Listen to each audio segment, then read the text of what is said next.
રાજકોટના લોહાનગરમાં કોલેરાનો વધુ એક કેસ નોંધાયો છે। 1.5 વર્ષનું બાળક કોલેરા સંક્રમિત થયું છે અને એક સપ્તાહ પૂર્વે શહેરમાં કોલેરાનો નોંધાયો પ્રથમ કેસ હતો। ત્યારે લોહાનગરમાં મહાનગરપાલિકા દ્વારા સર્વેલન્સ કરવામાં આવ્યું હતું અને 448 ઘરમાં તપાસ કરવામાં આવી હતી અને આ વિસ્તારમાં 6 ઝાડા ઉલટીના કેસ સામે આવતા સેમ્પલ પણ લેવામાં આવ્યા હતા। તો રાજકોટથી વિગતો મળી રહી છે। રાજકોટના લોહાનગરમાં કોલેરાનો વધુ એક કેસ નોંધાયો છે। 1.5 વર્ષનું બાળક કોલેરાથી સંક્રમિત થયું છે। ત્યારે એક સપ્તાહ પૂર્વે કોલેરાનો પ્રથમ કેસ નોંધાયો હતો।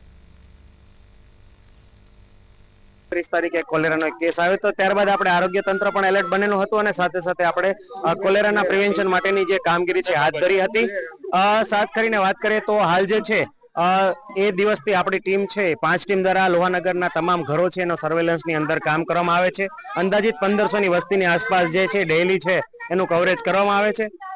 પાણી જે છે એમાં સુપર ક્લોરિનેશનની સૂચના છે આપણે વોટર વર્ક શાખાને આપેલી છે અને રોજ અમારી ટીમ દ્વારા 30 થી વધુ જગ્યાએ એટલે કે છેલ્લા છેવાડાના ઘર સુધી જે છે એ ક્લોરીન ટેસ્ટ છે કરવામાં આવે છે। હાલ ક્લોરીનની હાજરી છે પાણીમાં મળી રહી છે એટલે કે પાણી દ્વારા આ ટ્રાન્સમિશન છે કહી શકાય નહીં, પરંતુ લોકો જે છે એ લોકોને જે ઇન્ડેક્સ કેસ છે એની આજુબાજુ ત્રીજું ઘર જતું એ 6 આપણે સેમ્પલ લીધેલા એમાં એક જે પોઝિટિવ આવ્યું છે તો એ જે દર્દી છે હાલ એને આઇસોલેશનમાં પીડીયુના કેટી ચિલ્ડ્રન હોસ્પિટલમાં રાખવામાં આવ્યું છે। તંત્રને એક અપીલ કરવા માંગી છે કે અમારા ડામર રોડ રહ્યો ને 12 મહિના બનાવવામાં આવે।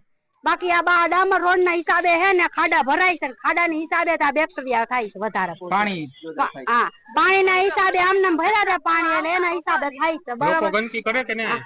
ગંદકી અમારો જેમ બને એમ સાફ જ રાખે છે। જ્યાં અમારા એક જે છે હાથે જ સાફ રાખે છે। અમારે કોઈ એટલી બધી સુવિધા હે નહીં કાંઈ અહીંયા હાથે જ બધું ભરી નાખ્યા હોય છે। એના કચરા બાબતે અહીંયા ગંદકી હોય છે, અમારે બીજે ક્યાંય હોતી નથી।